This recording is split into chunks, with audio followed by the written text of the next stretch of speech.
नमस्कार दोस्तों, मेरा नाम भव्य मंगला है। एक और बेहतरीन टॉपिक में लेके आया हूँ और उसका नाम है प्रोडक्ट एंड प्रोसेस वैलिडेशन।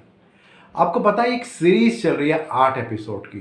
जिसमें जो पहला एपिसोड था वो ओवरऑल प्रोसेस के बारे में था कि किस तरीके से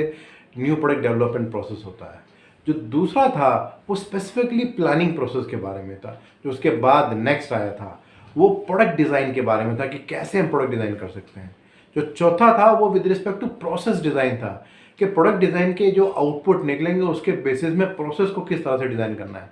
जो नेक्स्ट है, जो अभी चल रहा है, वो है कि प्रोडक्ट एंड प्रोसेस का वैलिडेशन स्टडी हमें किस तरह से करना है। जो इसके बाद आएगा वो आएगा with respect to feedback from people और उसमें क्या करेक्टिव एक्शन कर सकते हैं।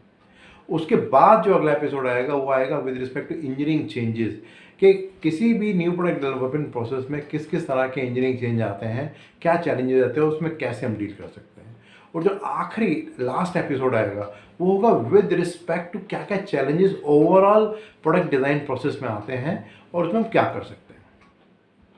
तो आज हम स्पेसिफिकली बात करने वाले हैं product and process validation process के बारे में। स्टीव जॉब्स ने एक बहुत ही अच्छी बात बोली है कि डिज़ाइन वो नहीं है जो देखने में अच्छा लगे, फील करने में अच्छा लगे, बल्कि एक्चुअली में वो काम कैसे कर रहा है वो ज़्यादा इंपॉर्टेंट है। तो जो हमारे 3 APQP के फेजेस हैं, planning phase, product design and process design, उसका जो फाइनल आउटपुट आता है, जो टेंजिबल प्रोडक्ट में हमें दिखता है, वो इस फेज़ में दिखता है जहाँ पे हम वैलिडेशन स्टडी करते हैं। ये वो फेज़ है जहाँ पे जितने भी इनपुट्स हमें प्रीवियस फेजेस से आते हैं उन सबको हम यूज़ करते हैं और देखते हैं कि जो हमारा प्रोडक्ट है क्या वो कस्टमर की रिक्वायरमेंट को मीट कर रहा है या नहीं कर रहा। जो लीगल रिक्वायरमेंट्स हैं उनको हम फुलफ़िल कर पा रहे हैं, नहीं कर पा रहे हैं। तो ये एक बहुत इंपॉर्टेंट रिक्वायरमेंट है इसमें। तो जो की अगर हम आउटपुट बात करें, जो थर्ड फेज़ था प्रोसेस डिज़ाइन फेज़, वो क्या क्या थे एक बार उसको अगर रिफ़्रेश करें तो वह स्पेसिफिकेशंस, इंजीनियरिंग ड्राइंग्स,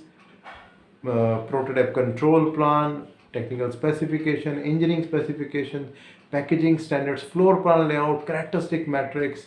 और इस तरह के बहुत सारी इनपुट्स हैं जो हमें मिलती हैं जिसके बेसिस पे हम यहाँ आगे बढ़ते हैं।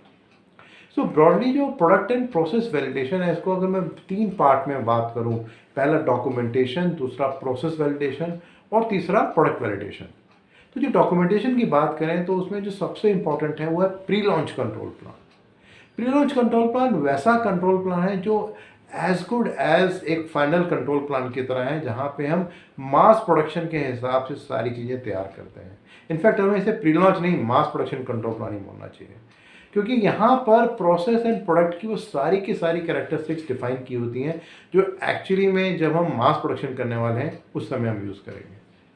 जो एक बहुत इंपॉर्टेंट बात इस स्टेज पे होती है वो ये होती है कि यहाँ पर हमारा जो सैम्पलिंग प्लान है, जो इंस्पेक्शन स्टैंडर्ड है और जो भी हमारी एक्टिविटीज़ हैं वो एग्जैक्टली वैसी ही होती हैं जैसे कि हमें मास प्रोडक्शन में करनी है। जो दूसरी एक्टिविटी इस स्टेज पे होती है वो होती है identification of competent man power. ये बहुत ज़रूरी है कि इस स्टेज पे जब हम मास प्रोडक्शन के लिए तैयारी कर रहे हैं तो जो भी हमारी मैन पावर है वो कॉम्पिटेंट होनी चाहिए, वो स्किल्ड होनी चाहिए। और जो भी स्पेसिफिक एक्टिविटीज़ हैं, जैसे कि हम बात करते हैं MSc की, SPC और भी इस तरह की अलग अलग एक्टिविटीज़ हैं, उन सब के लिए हमें पहले आइडेंटिफाई करना है कि क्या वो जो लोग हैं क्या वो कॉम्पिटेंट हैं या नहीं है, और अगर वो कॉम्पिटेंट नहीं है तो उनका गैप एनालिसिस करके उनको हमें ट्रेनिंग देनी है और इंश्योर करना है कि हमारी वो ट्रेनिंग इफेक्टिव होनी चाहिए, जिससे कि जब वो काम करें तो जो डिज़ायर्ड रिक्वायरमेंट्स हैं उनको फुलफिल कर सकें। जब हम प्रोसेस वैलिडेशन की बात करते हैं तो उसमें जो सबसे पहली चीज़ आती है वो आती है MSc स्टडी। हमें ये बहुत ज़रूरी देखना है कि जिस इंस्ट्रूमेंट को हम यूज़ करके मेज़रमेंट कर रहे हैं उसके अंदर अपना कितना एरर है। ऐसा तो नहीं हो रहा है कि हमारा प्रोडक्ट एक्चुअली में ठीक हो but because of measurement system कुछ एरर आ रहा हो जिस कारण से हमें लगता है कि प्रोसेस ठीक नहीं है। तो उसकी कुछ गाइडलाइंस हैं 10%, 20%, 30% RNR की, रिपीटेबिलिटी एंड रिपीटेबिलिटी की, उनको हमें ध्यान रखना है। जो कुछ की पैरामीटर्स इसमें होते हैं वो NDC एक उसमें की पैरामीटर है, नंबर ऑफ डिस्टिंक्ट कैटेगरीज, इसमें लीनियरिटी को भी हम देखते हैं और भी इस तरह के और कई पैरामीटर्स होते हैं जो हमें देखने होते हैं। एक बार इंस्ट्रूमेंट हमें वेरीफाई हो जाता है कि वो ठीक है तो जो प्रोसेस वैलिडेशन की एक दूसरी रिक्वायरमेंट होती है वो होती है इनिशियल प्रोसेस कैपेबिलिटी स्टडी। इस स्टडी के द्वारा हम ये देखने की कोशिश करते हैं कि हमारा प्रोसेस कितना स्टेबल है। जब हमने मास प्रोडक्शन किया तो क्या वो कस्टमर की रिक्वायरमेंट को मीट कर रहा था, क्या हमारा प्रोसेस स्टेबल था और जो उससे प्रोडक्ट निकल के आ रहा था क्या वो सारी रिक्वायरमेंट को मीट कर रहा था या नहीं कर रहा था। तो यहाँ पे पीपी के, पीपी, सीपी, सीपी के और इस तरह के अलग अलग चीज़ें हैं जो आउटपुट निकल के आती हैं, जिसके बेसिस पे हम डिसाइड करते हैं कि क्या हमारा प्रोसेस कैपेबल है या नहीं है।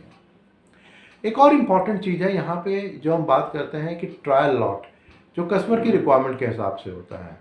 कई बार कस्टमर की रिक्वायरमेंट होती है हमें 300 पीसेस को प्रोड्यूस करना है और उसके बेसिस पे देखना है कि रिजल्ट क्या आ रहा है, या depending upon the type of product customer की कुछ स्पेसिफिक रिक्वायरमेंट भी हो सकती है जहाँ पे 300 पीसेस की रिक्वायरमेंट ना हो के मे बी 8 घंटे की मास प्रोडक्शन हो, और उसके बेसिस पे देखा जाता है कि ओवरऑल जो प्रोसेस है और प्रोडक्ट है क्या वो रिक्वायरमेंट्स को फुलफिल कर रहा है या नहीं कर रहा है।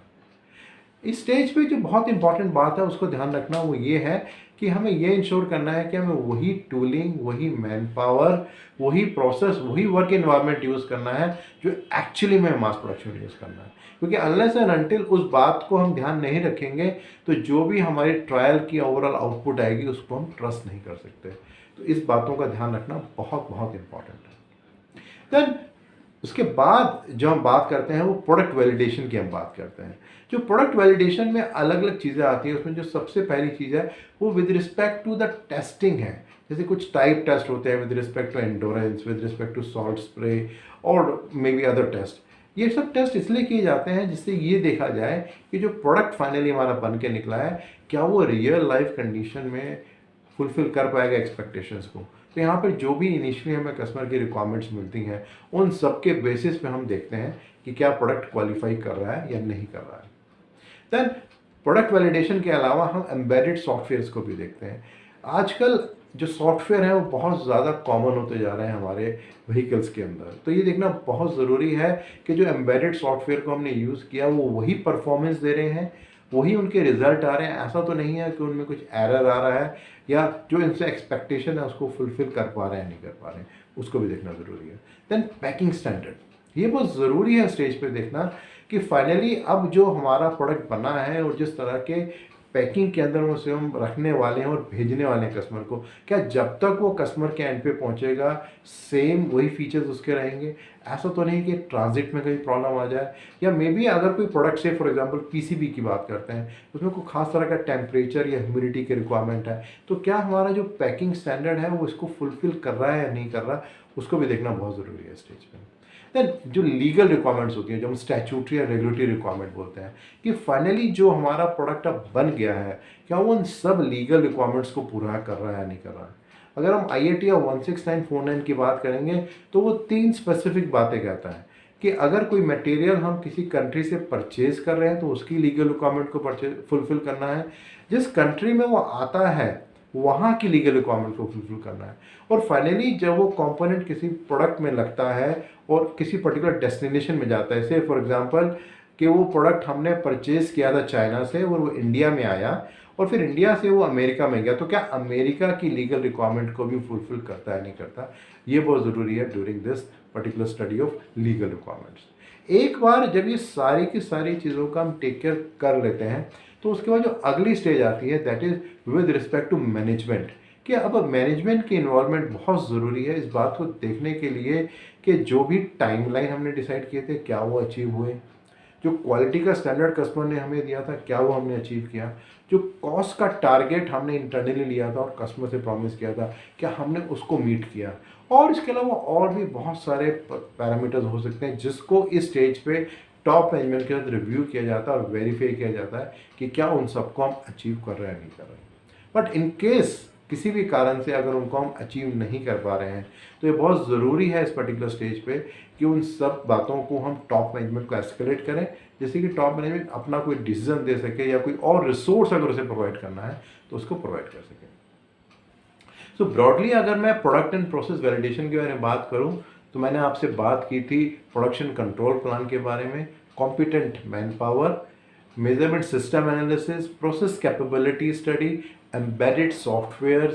Packaging standards, validation studies, verification of legal requirement और lastly with respect to the management support कि किस तरीके से मैनेजमेंट की सपोर्ट हमें मिल रही है या कहाँ पे हमें मैनेजमेंट की सपोर्ट को लेने की ज़रूरत है। अगर हम इन सब चीज़ों को तरीके से करेंगे तो certainly it is going to ensure कि कस्टमर के साथ जो भी हमारे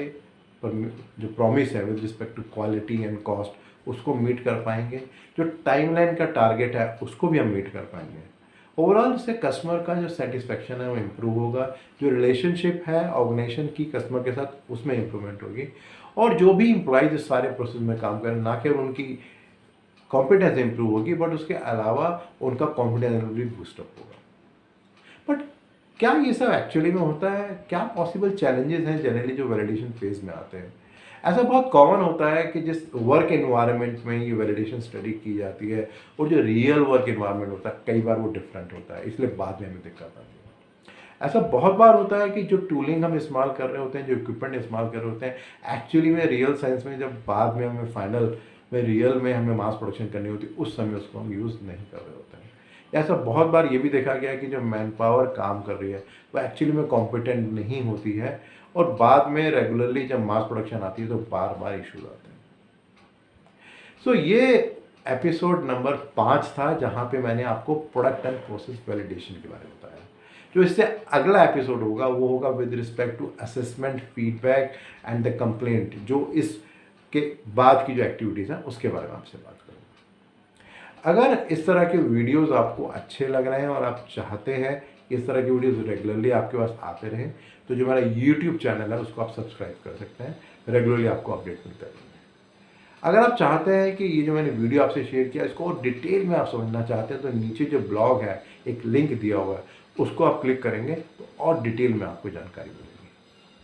आप सभी लोग रेगुलरली बहुत सारे कमेंट्स दे रहे हैं, अपना फीडबैक दे रहे हैं, जो चीज़ आपको अच्छी लगती है या जो चीज़ आप चाहते हैं कि इसके अंदर इम्प्रूव होना। मैं चाहता हूँ कि रेगुलरली आप उस तरह के कमेंट्स देते रहिए जिस तरह से हमें पता लगे कि कैसे अपने आप को और बेटर और इम्प्रूव करना है। धन्यवाद।